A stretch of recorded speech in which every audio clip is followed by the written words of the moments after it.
Ésaïe chapitre 52, versets 7 à 8 dans la version Darby. Combien sont beaux sur les montagnes les pieds de celui qui apporte de bonnes nouvelles, qui annonce la paix, qui apporte des nouvelles de bonheur, qui annonce le salut, qui dit à Sion, ton Dieu règne. La voix de tes sentinelles, elles élèvent la voix, elles exultent ensemble avec chant de triomphe, car elles verront face à face quand l'Éternel restaurera Sion.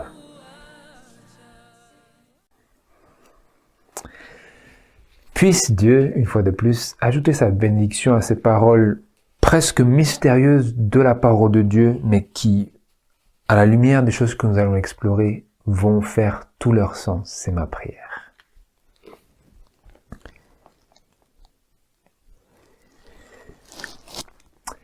Bonjour à tous frères et sœurs. Que Dieu vous bénisse. Nous nous retrouvons une fois de plus en ce jour pour une méditation de la parole de Dieu dans la continuité de celle que nous avions eue sabbat dernier sur, je l'avais intitulé, la troisième veille adventiste endormie.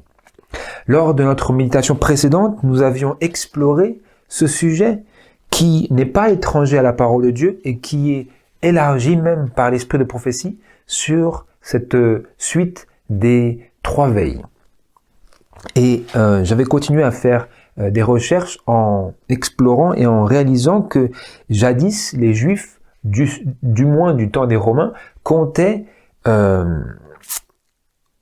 la nuit en 4 veilles. À savoir, si je me souviens bien, la troisième veille, c'était la partie de la nuit c'était les 3 heures de la nuit se trouvant entre minuit et 3 heures. Si j'ai bien compris. Et donc, cette troisième veille dont Jésus nous parle et à laquelle il vient comme un voleur, où ceux qui ne sont pas préparés ne seront pas prêts lorsqu'il vient ainsi. Et dans ce temps-là, nous avions vu que cette troisième veille peut correspondre au temps dans lequel nous vivons, mais à sa place dans l'expérience de tous les croyants, même du temps de Sir White, où elle disait que ceux qui aujourd'hui sont endormis correspondent à ceux qui, lors de la troisième veille, ont décidé d'accumuler leurs trésors sur la terre. C'était tout ce que nous avions vu la dernière fois. Mais alors, dans le cadre de cette exploration et cette méditation de la parole de Dieu, qui était directement liée, comme nous l'avions vu, à la parabole des 10 vierges, n'est-ce pas, ainsi qu'aux paroles de Jésus dans Matthieu chapitre 24, lié à tout cela, je vous avais promis une méditation pour élargir ce sujet sur le sujet de l'unité. Et dans ce passage d'Ésaïe, nous avons une introduction à cette question de l'unité, surtout tel que le passage nous est donné dans la Bible Darby, dans Ésaïe chapitre 52. Je vais le relire. Le verset 8 nous dit, au sujet de ceux qui apportent la paix, donc ceux qui portent les bonnes nouvelles, ceux qui portent la bonne nouvelle de l'évangile, les serviteurs, les représentants de Dieu, la voix de tes sentinelles, donc Jésus appelle à veiller. Veillez et priez, disait Jésus. Autrement dit, soyez, en ce temps d'obscurité et de sommeil, soyez des sentinelles. Soyez éveillés, n'est-ce pas? Veiller, cela veut dire rester éveillés. Et prier. Et donc, en ce temps-là, on entend la voix des sentinelles. Parce que les sentinelles sont ceux qui ne dorment pas, n'est-ce pas? Lors même de la troisième veille. C'est ce que nous avions exploré la dernière fois. Et donc, la voix de tes sentinelles, elles élèvent la voix, elles exultent ensemble avec chant de triomphe, car elles verront face à face quand l'Éternel restaurera Sion. Quand l'Éternel restaurera Sion, que feront les sentinelles? Oui, elles tiendront la garde. Mais qu'est-il écrit tout particulièrement? On lit, premièrement, que elles élèveront la voix, elles exulteront ensemble avec chant de triomphe. On peut penser d'ailleurs au cri de minuit qui disait « Ah, l'époux vient, allez à sa rencontre ». Cela peut très bien se raccorder avec cette expression au sujet de leur exultation. Elles exultent, mais elles exultent ensemble. Et on le voit à la fin du verset où il est écrit, dans cette Bible d'Arby du moins, car elles verront face à face quand l'Éternel restaurera Sion. Qu'est-ce que cela veut dire, face à face? Le langage est intéressant. J'attire votre attention vers celui de cette Bible plutôt que d'autres, car il rejoint celle de la Bible anglaise où il est écrit « They shall see eye to eye ». Et donc littéralement, comme c'est marqué dans la marge littéralement ici de la Bible d'Arby, il est écrit au numéro G, littéralement « œil à œil ». Elles verront œil à œil. Et c'est ce que nous voulons explorer aujourd'hui. Je ne fais que utiliser ce passage pour une introduction. Nous voulons explorer qu'est-ce que cela veut dire que en ce temps où ceux qui amènent les bonnes nouvelles sont considérés comme une très belle vue aux yeux, qu'est-ce que cela veut dire que les sentinelles exultent ensemble et qu'elles voient œil à œil? Alors, frères et sœurs, pour mieux comprendre le cœur de notre sujet, nous avons premièrement besoin de saisir le contexte de notre époque. Et oui, parce que si on en croit les paroles de Jésus, sa venue, on peut l'attendre à la 2e ou à la 3e veille même. Ce n'est pas dit. Mais Sir White nous dit bien que lors de la 3e veille, beaucoup abandonnent leur position initiale, leur conviction, leur zèle. Et que c'est précisément à ce moment-là, et c'est précisément cette épreuve du zèle que Jésus utilise pour savoir ceux qui seront bel et bien les vierges sages et qui se joindront au cortège, comme nous l'avions vu la dernière fois. Et en ce temps, donc, dans le temps dans lequel nous vivons aujourd'hui, frères et sœurs, nous ne vivons, de toute évidence, pas dans le monde d'il y a 100 ans. Encore moins dans le monde d'il y a 150 ans. Même pas dans le monde d'il y a 50 ans. Les choses ont changé. On ne peut que l'admettre et le constater, les choses ont changé. D'ailleurs, les hommes ont changé, hommes et femmes, et les croyants aussi ont changé. Leur nombre, c'est-à-dire le nombre des croyants, à bien d'égards, a même augmenté. Mais, malgré cette augmentation fulgurante d'ailleurs, le nombre de croyants adventistes sincères, pour autant, a drastiquement chuté. Le nombre de croyants adventistes sincères a chuté, quoique le nombre de croyants, que ce soit de toutes les dénominations ou même d'ailleurs de croyants adventistes, est augmenté. Qu'est-ce que c'est des croyants adventistes sincères? Eh bien, ce sont ceux qui se joignent et qui adoptent ce message non pas par un héritage familial, non pas par facilité, mais qui l'adoptent, qui sont prêts à accepter toute la vérité avec toutes ses croix et tous ses sacrifices. Et ceux-là, on ne peut que le constater, sont de moins en moins nombreux. Et de plus en plus, je devrais dire, de plus en plus rares, ce genre de personnes.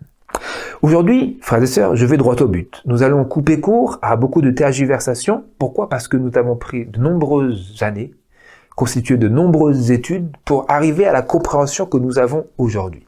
Donc je prends beaucoup de choses pour acquises, quoique nous en explorerons assez pour pouvoir les acquérir encore si nous avons pris beaucoup de retard.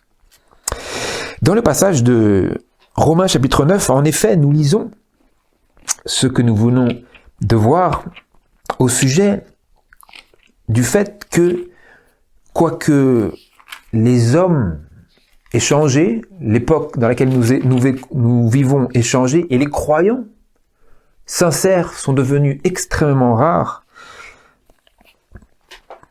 Dans Romains chapitre 9, verset 27, il est écrit,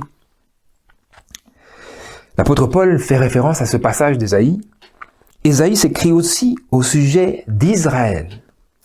Quand le nombre des enfants d'Israël égalerait le sable de la mer, un petit reste seul sera sauvé. Et verset 29, Ésaïe avait dit de même auparavant, si le Seigneur des armées ne nous eût laissé des rejetons, nous serions devenus comme Sodome et nous aurions été rendus semblables à Gomorrhe. Et comme on le lit dans la Bible, dans Ésaïe, chapitre 1, il est écrit « Si le Seigneur des armées ne nous eût laissé un petit reste. Ici, c'est rendu des rejetons, mais si vous le lisez dans cette même Bible, dans Ésaïe chapitre 1, il est écrit « Si le Seigneur de nos armées ne nous eût laissé un petit reste, nous serions comme Sodome et Gomorrhe. » Qui est ce petit reste? Ce sont ceux qui demeurent fidèles, pas qui demeurent en vie. Les autres sont également vivants, quoique spirituellement morts, mais c'est une autre question. Les autres sont également vivants, mais un petit reste seul sera sauvé. Quand bien même, pour reprendre les paroles du verset 27, quand bien même le nombre des enfants d'Israël égalerait le sable de la mer. Quelle était la signification des enfants d'Israël du temps de l'apôtre Paul? C'était l'Église de Dieu. En d'autres termes, quand bien même le nombre de ceux qui professent notre foi égalerait le sable de la mer, ce n'est pas le sable de la mer qui sera sauvé, mais un petit reste. Quand le nombre des enfants d'Israël égalerait le sable de la mer, un petit reste seul sera sauvé. Et cela est corroboré par les paroles de Joël chapitre 2, versets 28 à 32. Nous faisons ici une piqûre de rappel, pour ainsi dire. Dans Joël chapitre 2, versets 28 à 32, il est écrit au sujet de ce temps dans lequel nous vivons. Nous voulons nous rappeler de quoi nous parlons.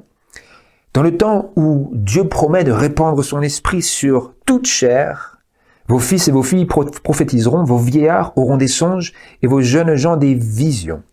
Et même sur les serviteurs et sur les servantes en ces jours-là, je répandrai mon esprit. Donc il s'agit bel et bien de la promesse de l'esprit de Dieu étant déversé, non pas sur les enfants de Dieu, les apôtres et les disciples à la Pentecôte, mais également à la fin des temps, comme on peut le voir à la lumière des versets suivants. Et je ferai des prodiges dans les cieux et sur la terre, du sang, du feu et des colonnes de fumée. Le soleil sera changé en ténèbres et la lune en sang avant que le grand et terrible jour de l'Éternel vienne. Et il arrivera. Donc, ce verset 31 nous parle bel et bien des signes avant-gardistes du retour de Jésus. Nous connaissons ce jour obscur de l'an 1780, si mes souvenirs sont bons. Et ensuite, à cela venait bien sûr s'ajouter la pluie de météorites de 1833. Tous ces signes étaient annoncés dans Apocalypse chapitre 6, juste avant le retour de Jésus.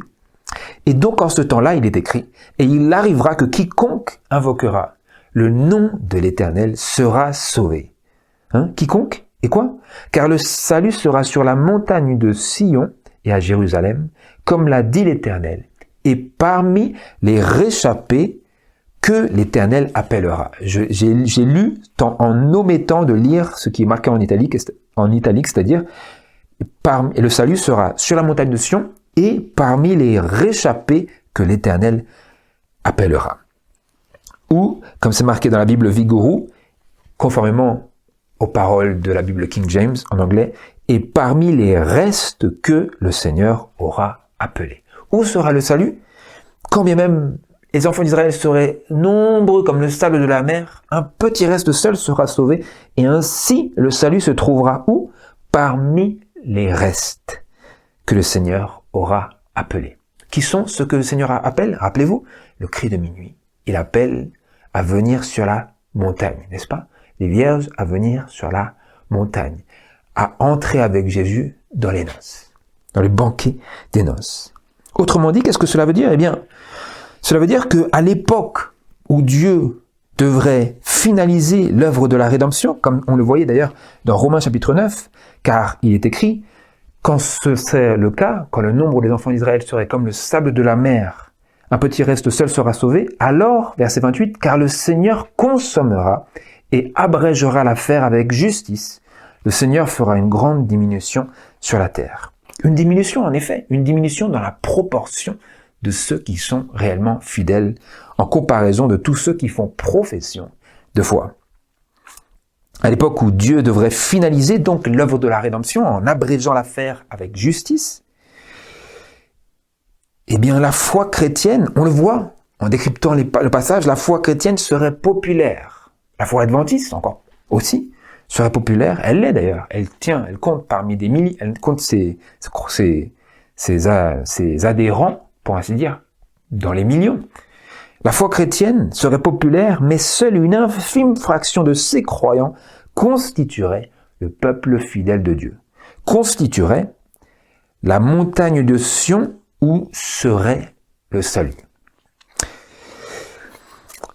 Et donc, s'il s'agit, en effet, frères et sœurs, conformément à ce que nous voyons ici ensemble dans la parole de Dieu, s'il s'agit d'un petit reste seulement, qui serait le peuple approuvé de Dieu sur la terre, avant, je cite, que le grand et terrible jour de l'Éternel ne vienne, où se trouve ce reste? Physiquement, où se trouve ce reste?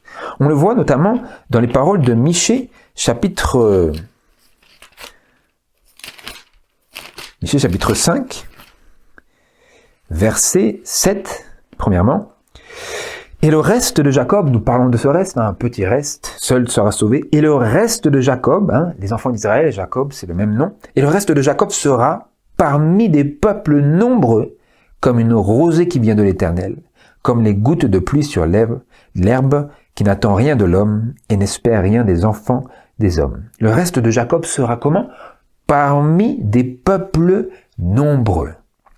Et à cela vient s'ajouter la pensée contenue dans les paroles de Jérémie chapitre 3 verset 14.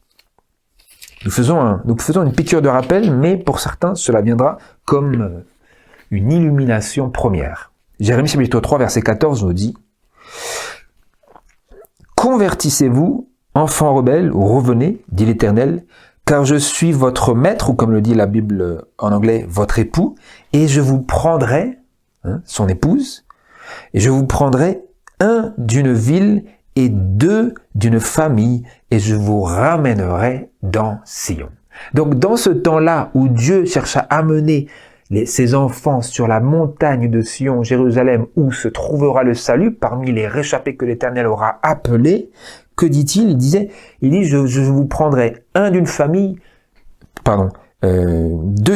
un d'une ville et deux d'une famille. Cela vous donne donc un ordre d'idée de où se trouve ce peuple. Il se trouve parmi des peuples nombreux, un pris sur une ville, deux pris sur une famille. Ils sont dispersés, extrêmement rares à trouver, comme des pierres précieuses enfouies. Nous voyons donc un petit reste dispersé parmi les nations, c'est ce que la parole de Dieu nous enseigne. Mais alors donc, frères et sœurs, au vu d'une telle description, la prophétie nous amène donc à comprendre ce peuple du reste comme étant en petit nombre et dispersé parmi les nations. Et qu'est-ce que cela veut dire dans la pratique? Nous sommes en train ici de regarder et de parler de petits groupes qui se rassemblent ici et là, ainsi que de familles et d'individus isolés. C'est ça la réalité. Si nous voulons vraiment parler en termes clairs, la réalité, c'est celle-là. Des petits groupes qui se rassemblent ici et là, qui sont suffisamment nombreux localement pour adorer Dieu de manière plus régulière, pour ainsi dire, et d'autres qui sont des familles isolées ou des individus isolés qui peut-être peuvent parfois se rencontrer, mais pas dans la même mesure, pas dans la même fréquence, pas avec la même facilité, ou des individus totalement isolés, mais pas totalement, comme nous allons le voir et comme nous cherchons à voir quel est le dessein de Dieu dans cette affaire. Quel est le désir de Dieu? Quel est le désir de Christ pour ce peuple du reste, ces croyants isolés et peu nombreux? Nous parlons ici en termes clairs, nous avons besoin de savoir qu'est-ce que Dieu veut dire. On le voit d'ailleurs, qu'est-ce que Jésus désire. Dans les paroles de Jean chapitre 17, sa fameuse prière finale, avant qu'il se livre pour nous d'ailleurs, qu'il se livre pour notre salut, pour notre pardon, pour notre restauration, il disait, dans sa prière au Père, qu'on appelle la prière sacerdotale souvent, Jean chapitre 17, verset 14. Pour avoir l'ensemble, nous lisons un peu plus large, verset 14, il est écrit, il s'adresse au Père et il dit « Je leur ai donné ta parole, et le monde les a haïs, parce qu'ils ne sont pas du monde, comme je ne suis pas du monde. Je ne te prie pas de les ôter du monde, mais de les préserver du malin. Ils ne sont pas du monde, comme je ne suis pas du monde. Sanctifie-les par ta vérité. Ta parole est la vérité. Comme tu m'as envoyé dans le monde, je les ai aussi envoyés dans le monde. Et je me sanctifie moi-même pour eux, afin qu'eux aussi soient sanctifiés par la vérité. Or, je ne prie pas seulement pour eux, mais aussi pour ceux qui croiront en moi par leur parole. Pourquoi prie-t-il? Afin que tous soient un. Comme toi, ô Père, tu es en moi, et moi en toi, afin qu'ils soient aussi un en nous, pour que le monde croie que c'est toi qui m'as envoyé. Je leur ai donné la gloire que tu m'as donnée, afin qu'ils soient un comme nous sommes un. Moi en eux, toi en moi, afin qu'ils soient parfaitement un, et que le monde connaisse que tu m'as envoyé, et que tu les aimes comme tu m'as aimé. Qu'est-ce que Jésus désire? Quelle est la prière de Jésus? Beaucoup de choses, mais quelles sont celles que nous voulons retenir tout particulièrement dans notre réflexion sur la troisième veille et sur l'unité? Jésus dit qu'il désire que son peuple, à qui il a donné la parole de Dieu, soit dans le monde, mais pas du monde. Ils ne sont pas du monde comme je ne suis pas du monde. Jésus a été envoyé dans le monde, mais il n'avait pas l'esprit du monde. Aussi, son peuple devrait être et adopter cet même esprit. Il désire également qu'il soit sanctifié par la vérité. Que nous soyons sanctifiés par la vérité. Sanctifie-les par ta vérité, ta parole est la vérité. Et finalement, il désire qu'ils soient tous un. Tous un qui? À la fois ceux pour qui il priait directement, c'est-à-dire ses disciples, mais pas uniquement eux, parce qu'il disait au verset 20, je ne prie pas seulement pour eux, c'est-à-dire pour mes disciples, mais pour tous ceux et tous ceux qui croiront en moi par leur parole, tous ceux qui croiront en Jésus par la parole des disciples. Et nous faisons effectivement partie de ces personnes-là. Nous croyons en Jésus à travers la parole des disciples, notamment la parole des évangiles, la parole des épîtres. Toutes ces personnes-là nous ont communiqué l'évangile de Jésus-Christ. L'apôtre Paul, tous les apôtres nous ont communiqué cela, en plus des prophètes. Et Jésus désire que nous soyons tous, parce qu'il ne s'agit pas de eux seulement, mais de eux et de tous ceux qui croiront en Jésus à travers leur parole, donc nous sommes inclus. Il désire que nous soyons tous, nous chrétiens, nous disciples de Dieu et de Christ, nous soyons tous un comme Christ et le Père sont un. C'est ce que nous désirons explorer aujourd'hui par la grâce de Dieu. Les sentinelles. Jésus désire donc que l'amour qui l'unit au Père nous unisse les uns aux autres. Je leur ai donné la gloire que tu m'as donnée, disait Jésus, afin qu'ils soient un comme nous sommes un. Et que le monde connaisse que tu m'as envoyé et que tu les aimes comme tu m'as aimé. Moi en eux, toi en moi, afin qu'ils soient parfaitement un. Comme Jésus était un avec le Père, aussi nous sommes appelés, les enfants de Dieu, tout particulièrement le petit reste, est appelé à être un, à être parfaitement un.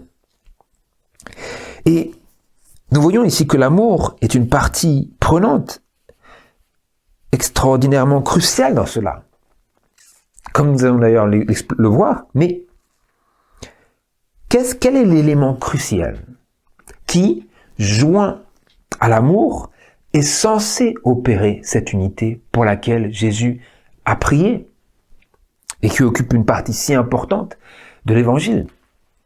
On le lit ici dans les paroles de 2 Jean. Dans l'épître de 2 Jean, la deuxième épître de Jean, il est écrit ici, versets 1 à 3, il n'y a pas de chapitre. Dans la deuxième épître de Jean, versets 1 à 3, il est écrit, Jean s'adresse à une dame, il dit, l'ancien à la dame élue et à ses enfants, que j'aime dans la vérité. Et non pas moi seul, mais encore tous ceux qui ont connu la vérité. À cause de la vérité qui demeure en nous et qui sera avec nous pour l'éternité, la grâce, la miséricorde et la paix soient avec vous de la part de Dieu le Père et de la part du Seigneur Jésus-Christ, le Fils du Père, dans la vérité et la charité. Est-ce que vous voyez? Quel était ce lien qui unissait Jésus au Père? L'amour, certes, la gloire de Dieu. Et quelle est cette gloire? Dieu est miséricordieux, plein de compassion et de vérité. On le lit dans Exode chapitre 34. Qu'est-ce qui est écrit ici? La grâce, la miséricorde, la paix soient avec vous de la part du Père et du Fils, dans la vérité et la charité, c'est-à-dire l'amour. J'ai entendu un adventiste récemment, d'ailleurs c'était une des seules expressions que pour laquelle je lui donne ses mérites. Il disait que le mot charité n'a aucune place là-dedans, que c'est bien le mot amour que nous devrions pouvoir lire dans tous ces passages qui nous parlent de charité. Il ne s'agit pas d'une œuvre charitative, la parole de Dieu ne nous parle pas de cela. La parole de Dieu nous parle de l'amour de Dieu. Et l'amour est lié à quoi? À la vérité. Que disait-il? L'ancien Adam élu et à ses enfants que j'aime dans la vérité. Donc il y a quelque chose de tout particulier, je devrais dire, dans l'amour qui a toujours uni les vrais disciples de Christ et l'amour qui devrait unir les disciples de Christ et les membres du petit reste qui constituera le lieu où se trouve le salut dans ces derniers jours. Qu'est-ce que c'est? L'amour dans l'amour et la charité, l'amour dans la vérité. Et comme on peut le voir d'ailleurs confirmé dans cette citation que nous trouvons dans Gospel Workers, la version de 1882, je pense que 1992, oui. Gospel Workers 1992, page 391 et paragraphe 1er. Donc ici, cela récapitule de ce que nous avons exploré et cela explore davantage de choses, je le lis. Jésus a prié pour ses disciples, afin que tous soient un, comme toi, ô Père, tu es en moi, et moi en toi, afin qu'ils soient aussi un en nous. Jean chapitre 17, verset 21. Juste avant, il avait dit, sanctifie-les par ta vérité, ta parole est la vérité. Et il leur avait fait cette promesse, quand celui-là, l'esprit de vérité sera venu, il vous conduira dans toute la vérité. Par le Saint-Esprit, Christ révélera plus clairement à ceux qui croient en lui ce qu'il a inspiré aux hommes saints d'écrire concernant la vérité. C'est ainsi que s'accomplira l'unité pour laquelle Christ a prié. Nous devons recevoir la sanctification par l'obéissance à la parole et à l'esprit de vérité.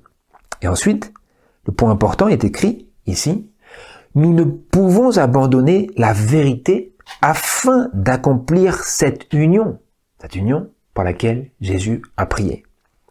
Nous ne pouvons abandonner la vérité afin d'accomplir cette union, car le moyen même par lequel celle-ci doit être réalisée est la sanctification par la vérité. La sagesse humaine voudrait changer tout cela, jugeant cette base d'union trop étroite. Les hommes voudraient réaliser une union en se conformant aux opinions populaires, en faisant des compromis avec le monde. Mais la vérité est la base que Dieu a établie pour l'unité de son peuple.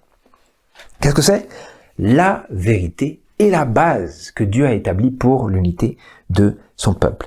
Vous allez voir ici, nous allons comprendre ensemble une réalité à deux volets qui va mettre à bas les concepts que nous nourrissons naturellement à l'intérieur de nous, que ce soit d'un côté ou de l'autre du spectre. Vous allez comprendre de quoi nous parlons. On voit donc une unité du peuple de Dieu qui Dieu désire qu'elle soit fondée sur la vérité. La vérité est la base que Dieu a établie pour l'unité de son peuple. Dieu désire donc unir son peuple en des temps comme ceux-ci, ces sentinelles. Unir son peuple par les liens de la vérité et de la sanctification par la vérité. Et ces deux éléments ici sont cruciaux et ne peuvent être déjoints, car, comme nous allons le voir, la sanctification par la vérité, c'est ce qui fait que l'amour est présent ou pas. Et pour cela, j'aimerais confirmer, bien entendu, cela à travers cette citation qui se trouve dans Testimonies for the Church, volume 3, page 446 et paragraphe 3, où l'esprit de prophétie nous confirme cette pensée en nous disant ceci. Dieu conduit un peuple hors du monde, rappelez-vous, dans le monde mais pas du monde, hors du monde, donc dans le monde physiquement mais hors du monde spirituellement, Dieu conduit un peuple hors du monde et sur la plateforme exaltée de la vérité éternelle, des commandements de Dieu et de la foi de Jésus. De la foi de Jésus. Il disciplinera et préparera son peuple. Dieu conduit un peuple hors du monde et sur la plateforme exaltée de la vérité éternelle. Il les conduit donc ensemble pour les unir ensemble sur cette vérité. Il a choisi la vérité comme la base sur laquelle il peut placer son peuple. Sur cette plateforme, n'est-ce pas? C'est la base.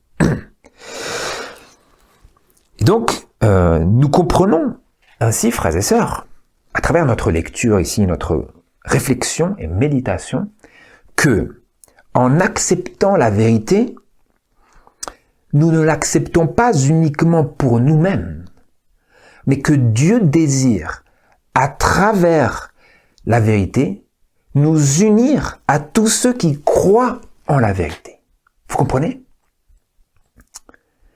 Et donc, si vous réfléchissez avec moi ici, d'ailleurs, c'est ce que nous allons pouvoir explorer davantage, oui.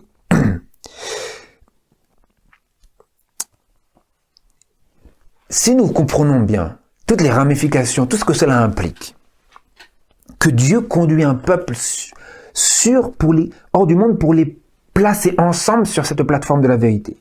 Cela veut donc dire que notre appartenance, et j'aimerais que vous réfléchissiez attentivement à cette réflexion, notre appartenance à une organisation religieuse, qu'elle soit bonne ou mauvaise, l'organisation n'est pas la base que Dieu a établie pour l'unité de son peuple.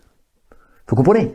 Parce que il se peut qu'une organisation soit bien du point de vue et au regard humain, mais qu'elle soit mauvaise du point de vue de la vérité. Mais si nous nous accrochons à une organisation comme si cette organisation, quelle qu'elle soit, bonne ou mauvaise, qu'elle soit le fruit de nos propres mains ou le fruit des mains d'autres personnes, si celle-ci base l'unité de ses membres sur une foi qui n'est pas pure, c'est-à-dire qui ne représente pas la vérité que Dieu et sur laquelle Dieu cherche à unir son peuple, vous voyez combien cela peut devenir terrain dangereux. Et donc, nous avons intitulé, cela va rentrer dans la liste, indubitablement, cela va rentrer dans la liste des choses qui menacent l'unité du peuple de Dieu.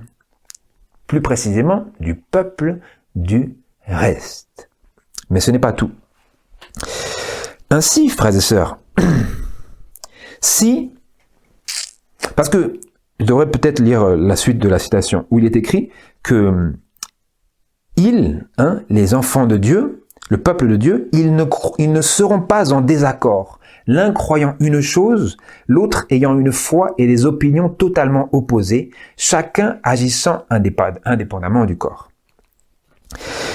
C'est-à-dire que, ainsi, si nos préjugés et nos idées préconçues nous empêchent soit d'accepter la vérité, soit d'accepter d'être unis avec tous ceux qui aiment la vérité, nous voyons alors dans la prière de Jésus le chemin que Dieu a déjà tracé pour notre avenir. Parfois on se demande, mais quel est mon but dans la vie Et pourtant, nous avons cette réticence sous-jacente à ce que Jésus réalise sa prière dans notre vie. Mais alors, nous voulons aller un peu plus dans les détails ensemble, à travers la parole de Dieu, pour comprendre ce sujet. Quels sont, frères et sœurs, quels sont en ces derniers jours les obstacles qui s'opposent à l'unité du peuple de Dieu, cette unité pour laquelle Jésus a prié? Pour cela, je vous invite à considérer les paroles suivantes de Romains chapitre 15. Romains chapitre 15, versets 5 à 6. Je vais le faire un peu d'une manière différente. J'ai remarqué que nous sommes naturellement enclins à se concentrer sur le négatif, mais donc je vais commencer par la note positive. Afin de comprendre l'un de ces premiers obstacles que j'ai listés, énumérés à l'unité, nous voulons introduire le plan de Dieu. Romains chapitre 15, verset 5, il est écrit « Et que le Dieu de patience et de consolation vous donne d'avoir les mêmes sentiments entre vous selon Jésus-Christ. Afin que, d'un même cœur et d'une même bouche, vous glorifiez le Dieu qui est le Père de notre Seigneur Jésus-Christ. C'est pourquoi accueillez-vous les uns les autres comme Christ nous a accueillis pour la gloire de Dieu. » Et également, nous ajoutons à cela le passage de Éphésiens chapitre 4. Éphésiens chapitre 4, versets 1 à 6. « Je vous exhorte donc, moi le prisonnier du Seigneur, à vous conduire d'une manière digne de la vocation qui vous a été adressée, en toute humilité et douceur, avec un esprit patient, vous supportant les uns les autres avec amour, vous appliquant à conserver l'unité de l'esprit par le lien de la paix, il y a un seul corps et un seul esprit, comme aussi vous êtes appelés à une seule espérance par votre vocation. Un seul Seigneur, une seule foi, un seul baptême, un seul Dieu et Père de tous, qui est au-dessus de tous et par-dessus tous et en vous tous.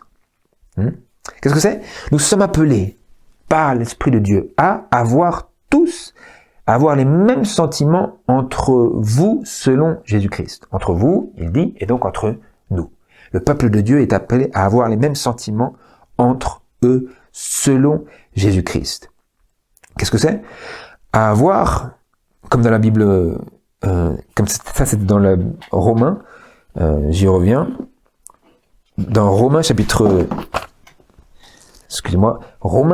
15, versets 5 à 6, il était écrit, j'y reviens, c'était le langage qui était écrit dans la Bible Osterwald, que le Dieu de patience et de consolation vous donne d'avoir les mêmes sentiments entre vous selon Jésus-Christ. Dans la Bible Shoraki, il est écrit, vous donne d'avoir une même pensée les uns envers les autres. Une même pensée. Et dans Éphésiens, nous lisions, il y a un seul Seigneur, une seule foi. Une seule foi.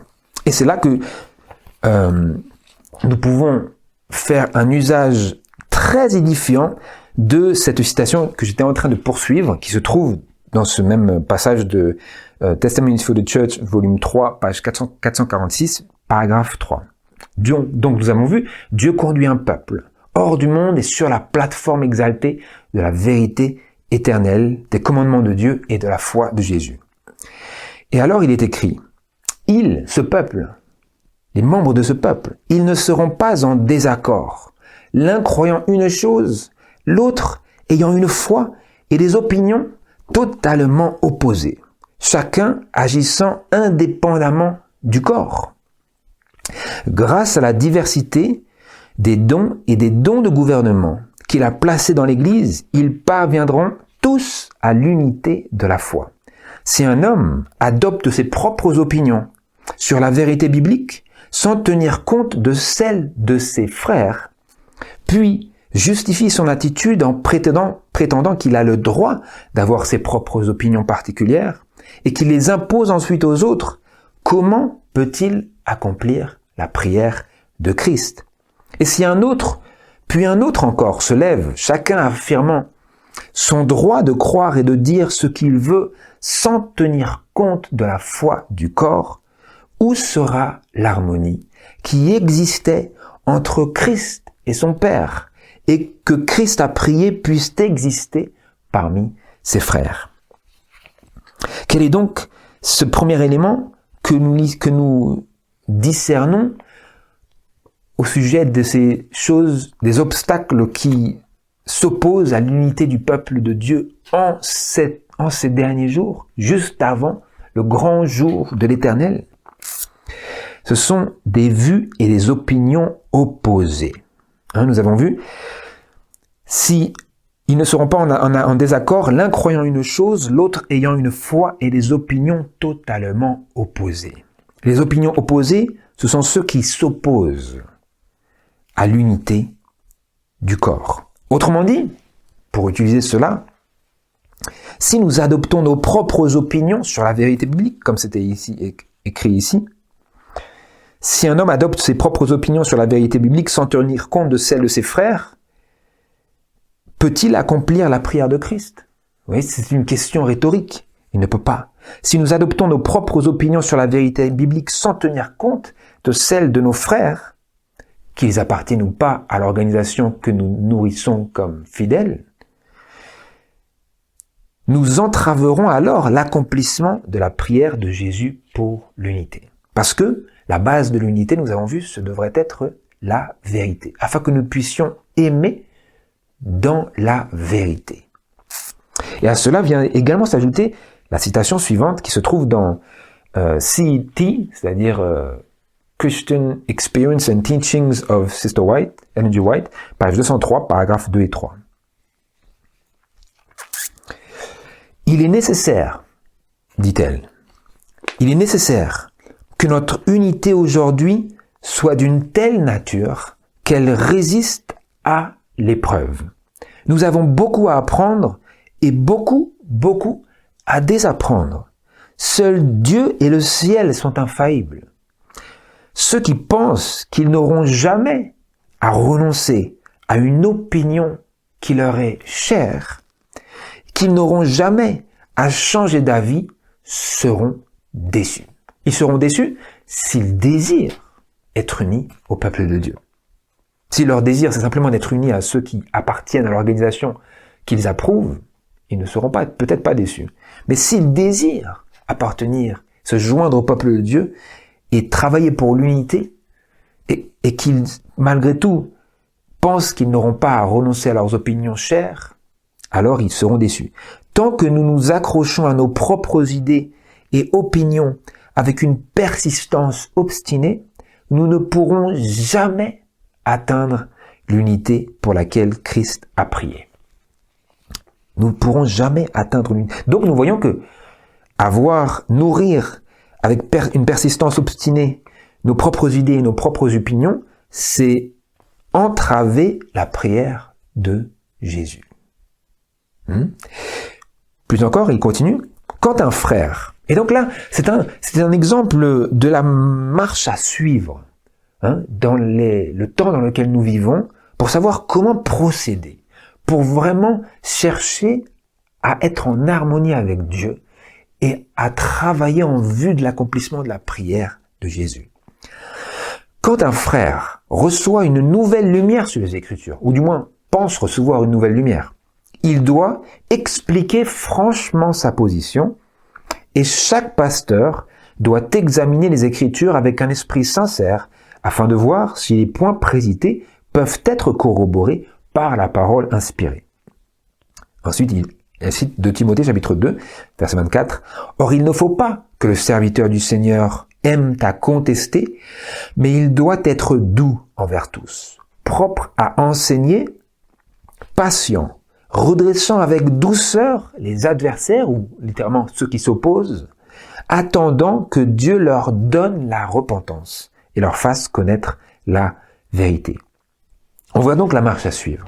Hein? Si quelqu'un pense avoir la vérité, qu'il la donne franchement, mais qu'il se mette dans une position où il est prêt, s'il se voit corrigé par la parole de Dieu, à abandonner ses opinions chéries. On voit donc la nécessité d'humilité, n'est-ce pas? C'est ce que nous avions lu précédemment. On peut conclure ici donc que tant que nous nous accrochons à nos propres idées et opinions avec une persistance obstinée, eh bien, nous entraverons la prière de Jésus. C'est un des obstacles à l'unité. Et donc, l'opposé, c'est ce que nous avons vu. C'est en toute humilité et douceur, avec un esprit patient, vous appliquant, verset 3, à conserver l'unité de l'esprit par le lien de la paix. En nous unissant avec cette vocation dans laquelle il y a un seul Seigneur, une seule foi, un seul Dieu, une seule donc vérité. Des vues et des opinions opposées. Le point numéro 2 maintenant, nous pouvons l'observer dans le livre Conquérant Pacifique, à la page 107, paragraphe 3, premièrement, où nous voyons ce deuxième point illustré. Je lis. De nombreux chrétiens pensent qu'ils n'ont qu'à s'en référer à Christ seul en ce qui concerne la vérité et leur expérience religieuse, et qu'ils n'ont nul besoin d'avoir recours à ses disciples reconnus sur la terre. Il est vrai que Jésus est l'ami des pécheurs et que son cœur est ému de compassion à leur égard. Il a tout pouvoir dans le ciel et sur la terre, mais il respecte les moyens qu'il a lui-même choisis pour éclairer et sauver les hommes. Il conduit les pécheurs à son Église par laquelle il communique la lumière au monde. Plus encore, je continue ici dans la page 143, paragraphe 3. Dieu a fait de son Église sur la terre un instrument par lequel il communique sa volonté et ses desseins aux hommes. Il ne donne pas, voyez, notez bien ici, l'esprit de prophétie nous dit quelle est la manière dont Dieu fonctionne et quelle est la manière dont Dieu ne fonctionne pas, afin que nous puissions calibrer nos expériences vis-à-vis de la parole inspirée et accepter, si nous voyons que la parole contredit notre expérience, accepter la parole par-dessus nos sentiments, nos expériences, nos croyances même. Je cite, Dieu ne donne pas à l'un de ses serviteurs une expérience indépendante ou contraire à celle de l'Église elle-même. Il ne donne pas non plus à un homme en particulier la connaissance de sa volonté pour toute l'Église, tandis qu'il laisse entièrement cette dernière, c'est-à-dire l'Église, qui est le corps de Christ, dans une ignorance totale. Dans sa providence, Dieu met étroitement en rapport ses serviteurs avec son Église, afin qu'ils aient moins de confiance en eux-mêmes et se fient davantage aux hommes que Dieu dirige pour l'avancement de son œuvre. Attends, arrêtons-nous un instant ici. Qu'est-ce que vous voyez? Comment est-ce que Dieu fonctionne et comment est-ce que Dieu ne fonctionne pas? La manière dont Dieu fonctionne, c'est qu'il met étroitement en rapport ses serviteurs avec son Église. Donc, autrement dit, la manière dont Dieu fonctionne, c'est qu'il met ses serviteurs ensemble. Et il les met dans une étroite relation les uns avec les autres. Pourquoi? Afin qu'ils aient moins de confiance en eux-mêmes, mais qu'ils arrivent et ils parviennent à l'unité de la foi ensemble, afin qu'ils travaillent pour être unis. Afin qu'ils aient moins de confiance en eux-mêmes et se fient davantage aux hommes que Dieu dirige pour l'avancement de son œuvre. Et la manière ici logique d'appliquer cela, c'est que nous ayons notre foi, non pas dans les hommes que nous voyons aujourd'hui ou en nous-mêmes, mais dans les hommes que Dieu a conduits par le passé. Et que nous nous lions aujourd'hui avec tous ceux qui sont eux-mêmes en harmonie avec ceux que Dieu a conduits par le passé, avec les vérités que Dieu a confiées à son peuple par le passé.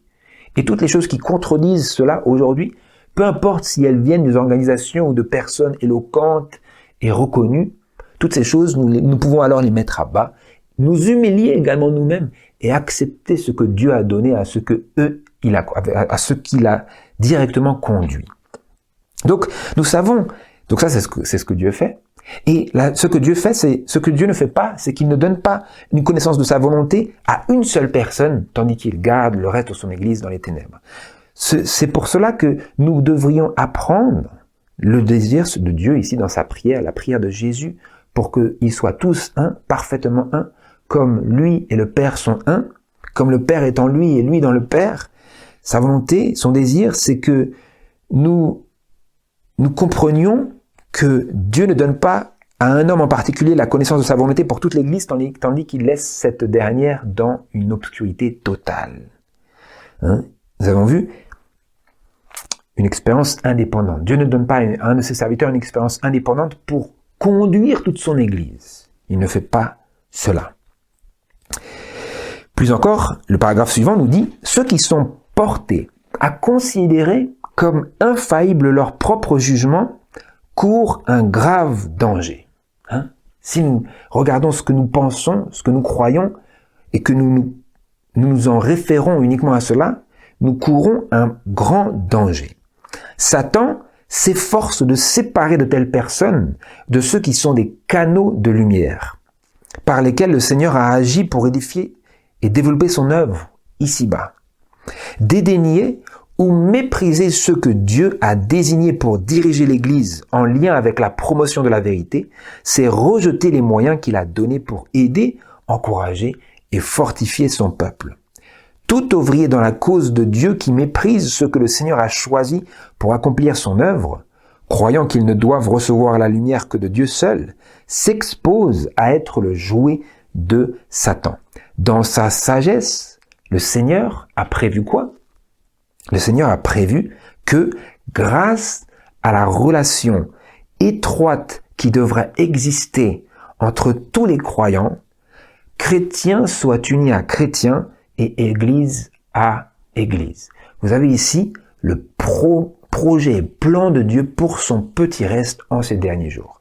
Nous avons vu que dans la pratique, ce que cela voulait dire, et la déduction est totalement logique. Cela veut dire que nous sommes ici confrontés, quelle est la réalité? À un peuple dispersé. Dans la pratique, il s'agit de petits groupes se rassemblant ici et là, ensuite de familles et d'individus isolés. Et comment est-ce que Dieu désire que ces personnes-là, aussi dispersées soient-elles, soient unies? Que désire-t-il? Comment désire-t-il accomplir cette unité? En faisant en sorte que, grâce à la relation étroite qui devrait exister entre tous les croyants, chrétiens soient unis à chrétiens, Église à Église. Et comment? À travers la base que Dieu a établie pour l'unité de son peuple, ce qui est la vérité. Et donc, quoique en ces derniers jours, nous ne puissions pas nous attendre à voir la naissance d'une nouvelle conférence, nous pouvons nous attendre à une unité qui est basée sur la vérité et l'amour dans la vérité. Nous pouvons nous attendre, nous sommes en droit, prophétiquement parlant, de nous attendre à cela.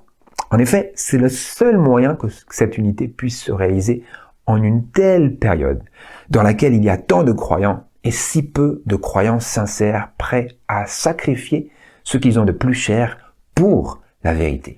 Alors, de telles personnes, vous le voyez, qui considèrent la vérité comme leur plus grand trésor, peuvent en effet être unis grâce à la vérité et par la sanctification par la vérité. C'est en effet ces personnes-là qui sont sanctifiées par la vérité qui seront unies sur la base de la vérité. Vous comprenez? Nous avons besoin de bel et bien cerner, profondément cerner, avec une grande clarté de discernement, cette réalité que Dieu est en train ici de nous tracer par la plume inspirée. C'est ainsi que l'humain sera en mesure de coopérer avec le divin. Comment sommes-nous en mesure de coopérer avec le divin? Quand nous sommes prêts à nous joindre avec tous ceux qui se sont joints à Christ dans leur amour pour la vérité.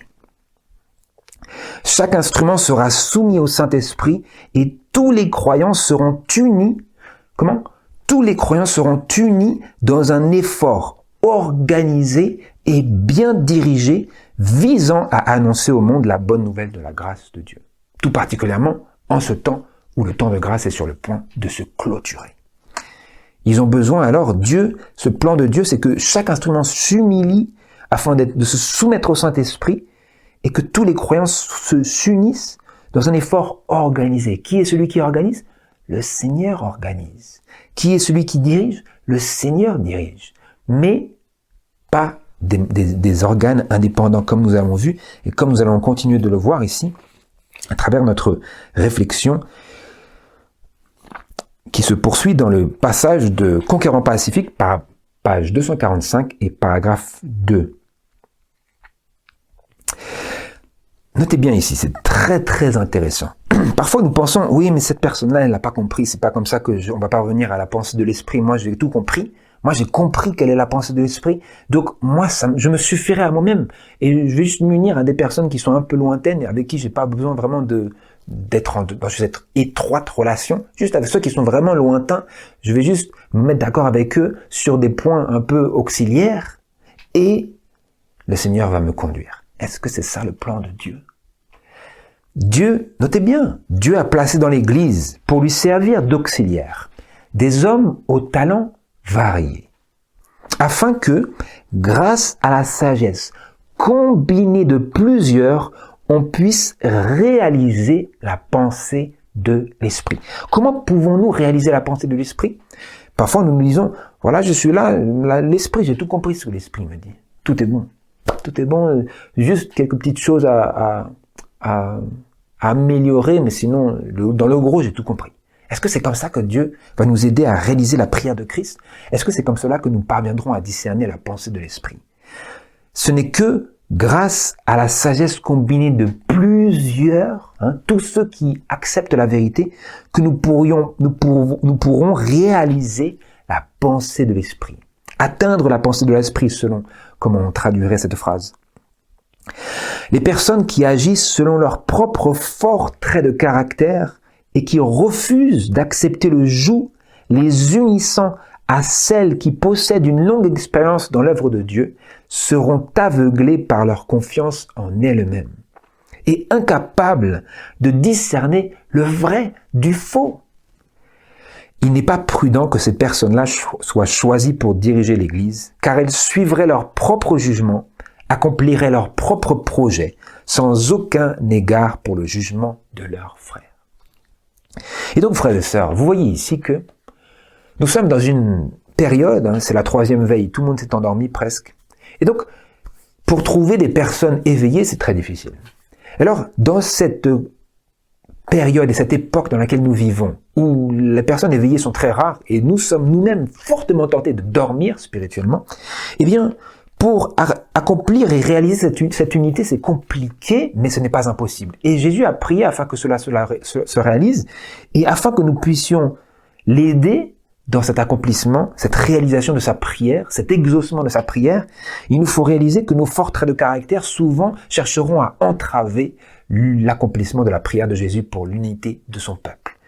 Et donc, dans ce temps où nous sommes dispersés, comme nous l'avons vu, c'est un petit reste, parmi le sable de la mer, juste un petit reste. C'est-à-dire, sur cette grande plage où il y a du sable, à n'en savoir plus quoi faire, il y a juste un coquillage là, un coquillage là, un coquillage là. Ce sont ceux-là, les joyaux de l'Éternel. Et donc, dans une telle situation où nous sommes dispersés parmi les nations, comme nous avons vu, au milieu de plusieurs peuples, langues, nations, tribus, eh bien, pour être unis, nous n'avons que la vérité. Mais nous ne devrions pas nous unir uniquement à la vérité, mais également à tous ceux qui aiment la vérité. Je le vois ici, voilà, c'était tout ce que je voulais voir dans le paragraphe 2 et 3. Nous devrions accepter d'être unis, nous devrions accepter le joug qui nous unit à ceux qui possèdent une longue expérience dans l'œuvre de Dieu et accepter le joug qui nous unit à tous ceux qui croient en la vérité et qui sont sanctifiés par la vérité, quoi qu'il soit imparfait. Quoi qu'il soit imparfait. Nous continuons ici dans Philippiens chapitre 2, versets 3 à 5, dans la continuité de cette réflexion. Philippiens chapitre 2, verset 3, il est écrit « Ne faites rien par contestation, ni par vaine gloire, mais que chacun de vous regarde les autres par humilité, comme plus excellent que lui-même. Ne regardez pas chacun à votre intérêt particulier, mais aussi à celui des autres. Ayez en vous les mêmes sentiments que Jésus-Christ, tout comme c'est marqué dans la Bible anglaise. Ayez en vous que cette pensée soit en vous qui était en Jésus-Christ. La pensée de Christ, la pensée de l'Esprit. Comment nous pouvons réaliser la pensée de l'Esprit? À travers la sagesse combinée de plusieurs. Vous voyez ici un peu comment les choses se réunissent et se rassemblent. Un peu ici, un peu là. Qu'est-ce que c'est donc? Quel est ce deuxième élément qui est un obstacle à l'unité pour laquelle Jésus a prié? Un esprit suffisant et indépendant. Juste moi et moi tout seul, je parviendrai à la compréhension de la vérité. Cela n'est pas suffisant. Pas simplement pour comprendre la vérité, mais pour être unis. Nous ne pouvons pas être unis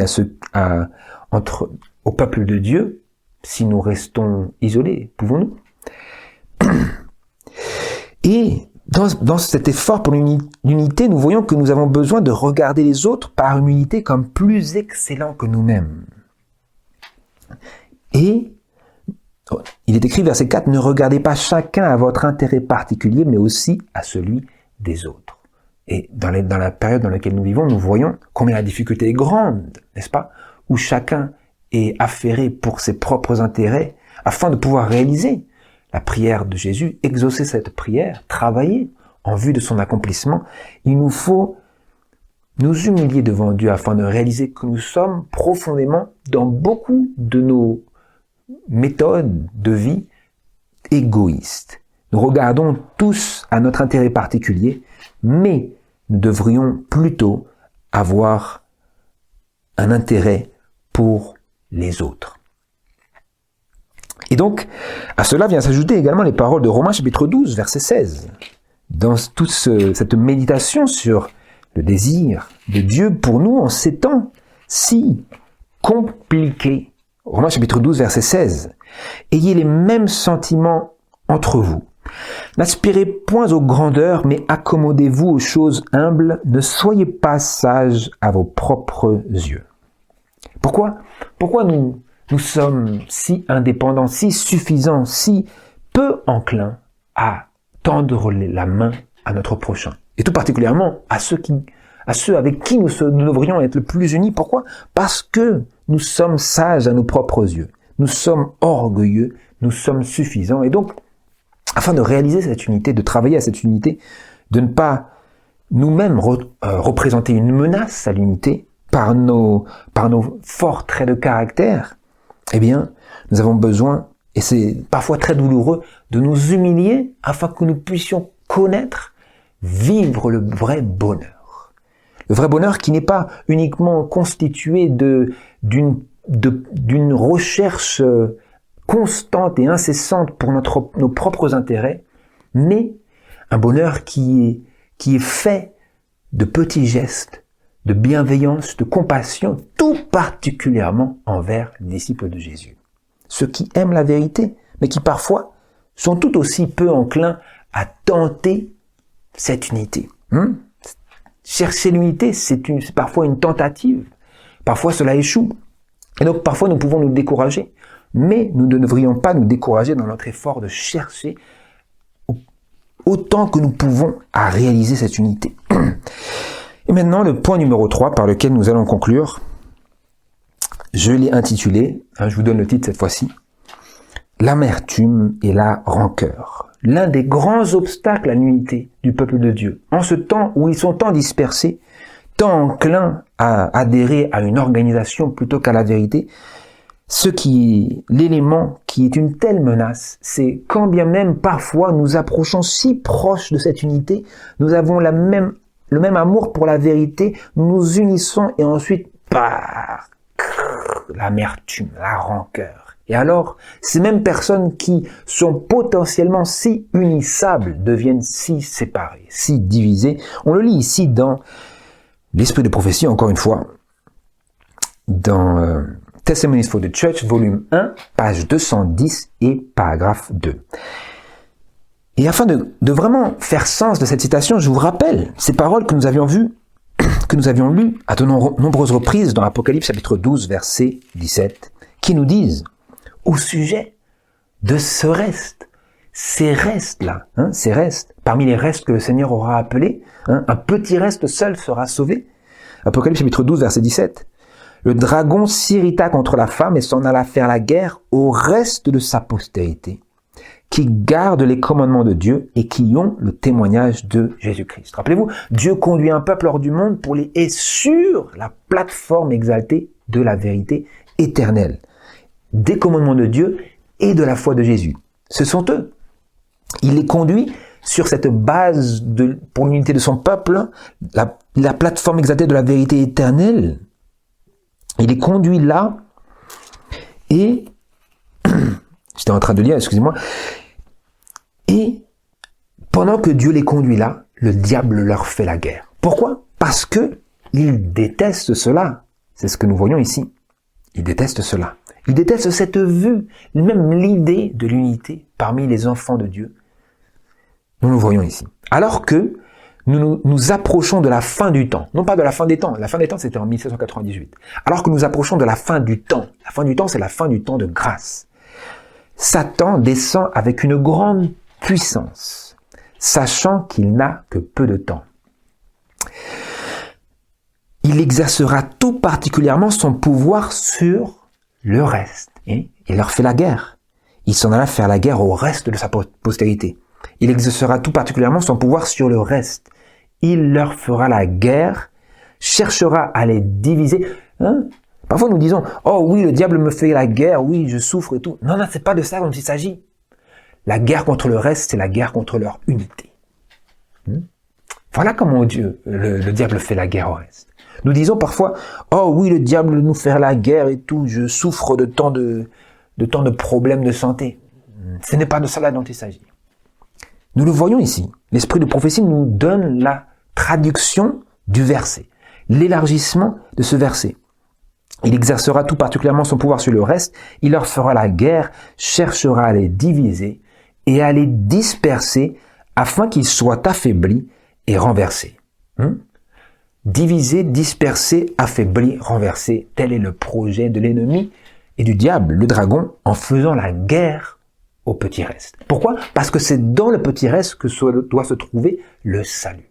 Donc s'il les disperse, le salut également, le message du salut, est annulé. Vous comprenez? On le voit ici. Le peuple de Dieu doit agir avec discernement et être uni dans ses efforts. Ils doivent être d'un même esprit, d'un même jugement. Alors leurs efforts ne seront pas éparpillés, mais contribueront avec force à l'édification de la cause de la vérité présente. Alors, s'ils sont unis, s'ils agissent avec discernement, s'ils sont unis dans leurs efforts, s'ils sont animés d'un même esprit, d'un même jugement, et qu'ils s'aiment les uns les autres, n'est-ce pas? Je t'aime à la dame élue que j'aime dans la vérité, avec tous ses enfants.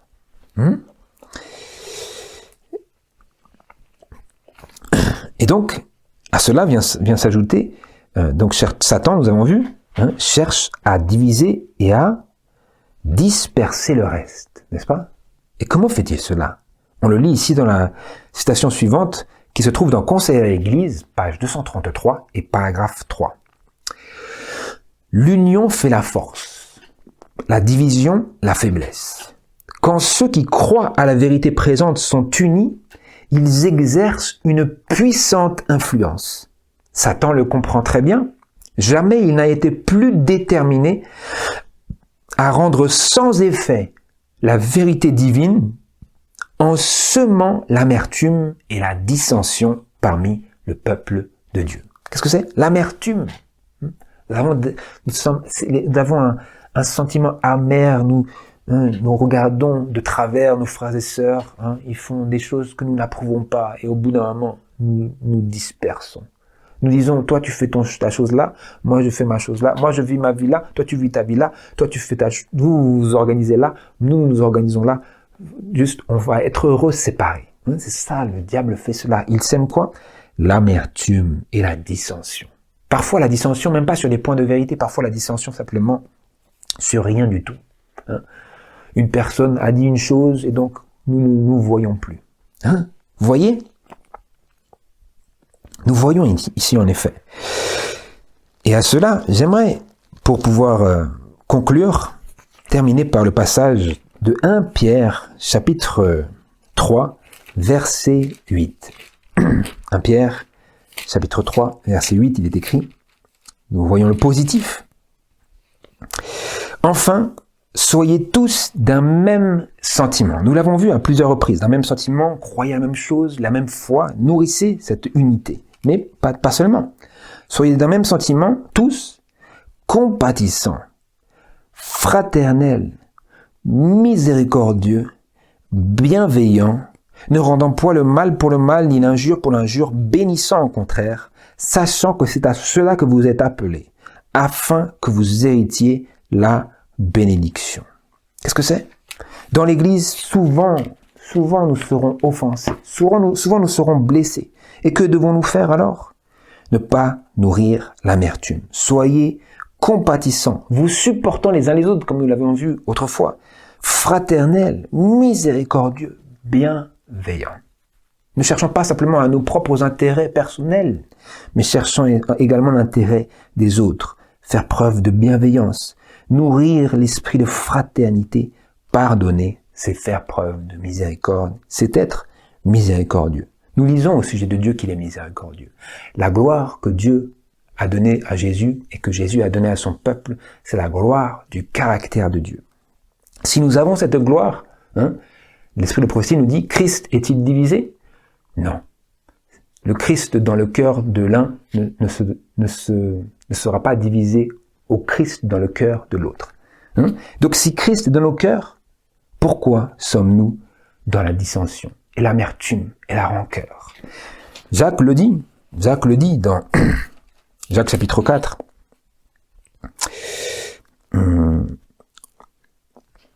Jacques chapitre 4, verset 1. D'où viennent parmi vous les dissensions et les querelles? N'est-ce pas de vos passions qui combattent dans vos membres? Donc non, lorsque nous sommes dans une telle condition de dissension que le diable a semé, rappelez-vous, il sème l'amertume et la dissension, lorsque nous sommes dans une telle condition de dissension, où nous nourrissons l'amertume, nous savons que la guerre que nous livrons, ce n'est pas contre la chair et le sang, mais contre nos propres membres. Et alors, ensuite, Jean chapitre 13, verset 34, nous dit ces paroles bien connues, qui nous montrent comment nous pouvons étouffer ces menaces si fortes en ces derniers jours contre l'unité du peuple du reste. Jésus disait, je vous donne un commandement nouveau. Vous me direz, oui, je l'ai déjà entendu, je le connais. Mais c'est pas ça la question. La question, c'est pas si nous le connaissons, la question, c'est est-ce que nous le pratiquons? Est-ce que je suis prêt à mourir afin que je puisse garder le commandement? Je vous donne un commandement nouveau, c'est que vous vous aimiez les uns les autres. Que comme je vous ai aimé, vous vous aimiez aussi les uns les autres. C'est à ceci, verset 35, que tous reconnaîtront que vous êtes mes disciples si vous avez de l'amour les uns pour les autres. Autrement dit, c'est à ceci que tous reconnaîtront que vous êtes unis, parce que les disciples de Christ étaient unis. Donc, si le monde reconnaît que nous sommes des disciples de Christ, il reconnaîtra en même temps, c'est implicite, il reconnaîtra en même temps que nous sommes unis à tous ceux qui croient en la vérité. Comment devrions-nous nous aimer les uns les autres comme Jésus nous a aimés? Comment Jésus nous a-t-il aimés? Lorsque nous étions encore pécheurs, ennemis de Dieu, Christ est mort pour nous. Et alors, si, bel et bien, nous acceptons cette vocation, eh bien, nous répondrons à cet appel, ici, exprimé dans Manuscript Ulysses, volume 2, page 19, paragraphe 3. Dans cette troisième veille, où nous avons vu que beaucoup dorment, et où nous sommes nous-mêmes tentés si fort de dormir, où nous avons peut-être même déjà beaucoup dormi, nous sommes assoupis, il est écrit, Dieu appelle ses sentinelles à se réveiller et à être fidèles. Unissez-vous de nouveau à Christ et à tous ceux qui ont une connaissance de la vérité. De nouveau. Donc, il se peut que nous sommes littéralement, c'est mettez-vous de nouveau sous le joug de Christ et sous le joug avec ceux qui connaissent la vérité. Donc, il se peut que nous sommes déjà liés avec Christ par le passé, mais nous nous sommes endormis. Donc, si nous dormons, nous ne sommes pas unis à Christ. Mais si nous nous réveillons, c'est-à-dire que le bœuf qui dort, il va être détaché, ensuite l'autre, il va marcher. Vous comprenez? Mais s'il se réveille, alors on va le remettre sur le joug pour pouvoir travailler. Donc si nous nous réveillons, alors nous pouvons et nous devrions nous joindre à Christ, nous unir à Christ et à tous ceux qui ont une connaissance de la vérité. Réveillez-vous de votre sommeil mortel et apprenez les leçons simples qui sont à la base de la véritable piété. Quelle est la leçon simple? La sanctification par la vérité. L'amour, un commandement nouveau. La base de la véritable piété. Que vous soyez supérieur, inférieur ou égaux, votre travail commence par votre propre cœur. Notre travail ne commence pas par ce frère ou cette sœur ou oui, non, c'est notre propre cœur. Le travail commence là. Humiliez-vous devant Dieu. Entrez en relation avec lui en vous soumettant à la puissance créatrice du Saint-Esprit. C'est-à-dire en disant, Seigneur, regarde-moi ce cœur amer, regarde-moi ce cœur plein de rancœur, regarde-moi mon cœur si haineux, regarde-moi mon cœur si peu disposé à m'humilier. Reprends le cœur de pierre et donne-moi un cœur de chair. Vous savez, frères et sœurs, je vous donne un témoignage. Il m'est arrivé des fois, je me trouve face à des situations de ma propre indisposition à faire le bien, et je me dis, Seigneur, je vais jamais arriver.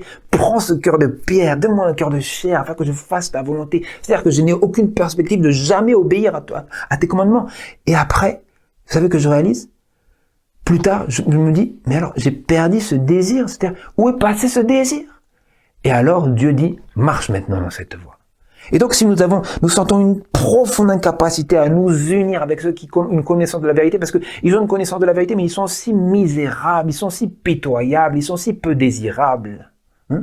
Eh bien alors, nous n'étions pas non plus nous-mêmes désirables.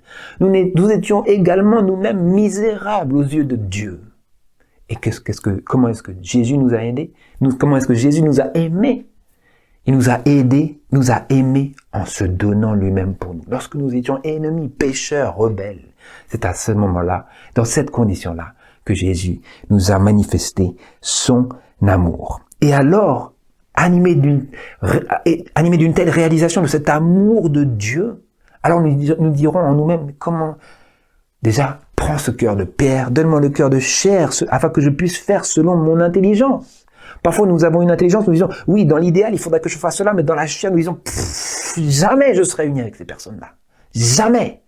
C'est la chair qui parle. C'est la chair qui se bat contre nous, contre l'esprit. Et alors, nous devrions nous livrer une guerre sans merci, plutôt que de nous séparer. Lorsque nous séparons de nos frères et sœurs qui connaissent la vérité, en fait, nous sommes en train de dire à la chair, voilà, je te donne une couronne. Maintenant, tu peux régner sur moi. Nous ne voudrions pas que la chair règne sur nous, mais que Christ règne sur notre raison. C'est ça que nous voulons qu'il soit accompli en nous.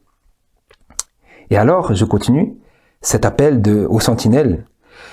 Réveillez-vous de votre sommeil mortel et apprenez les leçons simples qui sont à la base de la véritable piété. Que vous soyez supérieur, inférieur ou égaux, votre travail commence par votre propre cœur.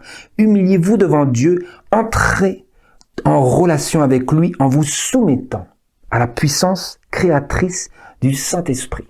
Alors, quand nous faisons cela, alors l'Église verra apparaître l'unité qui a de la valeur aux yeux de Dieu. L'unité qui est sur la base de la vérité et de la sanctification par la vérité. Il y aura une douce harmonie. Et tout l'édifice, l'édifice spirituel qui est mentionné dans Éphésiens chapitre 4, tout l'édifice bien assemblé s'élèvera pour devenir un temple saint dans le Seigneur. Et l'Église aura cette foi qui démontre son authenticité, car elle agit par l'amour et purifie l'âme. Un intérêt sincère et profond se manifestera pour la reconstruction des antiques ruines. Pourquoi? Parce que les sentinelles se seront réveillées et qu'elles se regarderont les yeux dans les yeux. Hein. Elles verront face à face et elles auront un même sentiment. Hein. Vous avez remarqué quand nous sommes... C'est intéressant. C'est une illustration qui se trouve dans le langage anglais, pas tant dans le langage français, mais c'est de là que vient l'expression hébreu de Ésaïe chapitre 52 verset 8. Ils verront face à face lorsque le Seigneur restaurera Sion. Lorsque nous sommes de l'amertume envers quelqu'un, nous le regardons dans le regard, vous ressentez. Hein? Cette dissociation, cette dissension, cette rancœur, vous la ressentez dans le regard. Et alors, quand tout cela sera fait, lorsque nous, en tant que sentinelles, nous serons réveillés, nous pourrons nous regarder les yeux dans les yeux. Et il n'y aura rien. Aucune amertume, aucune dissension, aucune discorde, aucune séparation, aucun orgueil, aucune pensée sur nos propres intérêts qui minerait cette unité pour laquelle Jésus a prié. Puisse Dieu, frères et sœurs, en effet, transformer nos cœurs de pierre, prendre les cœurs de pierre et mettre en nous des cœurs de chair qui prennent plaisir dans les voies de Dieu, qui acceptent l'amour incomparable de Dieu et qui acceptent également de prodiguer cet amour envers tous, mais tout particulièrement envers les membres de la maison de Dieu, ceux qui sont dispersés, une famille ici, un individu là, une église ici, se rassemblant ici et là. Puissions-nous travailler pour cette unité afin que l'église puisse goûter cette douceur qui est un avant-goût du ciel, mes frères et sœurs, et que le monde puisse être averti. C'est ma prière. Que Dieu vous bénisse et à très bientôt. Amen.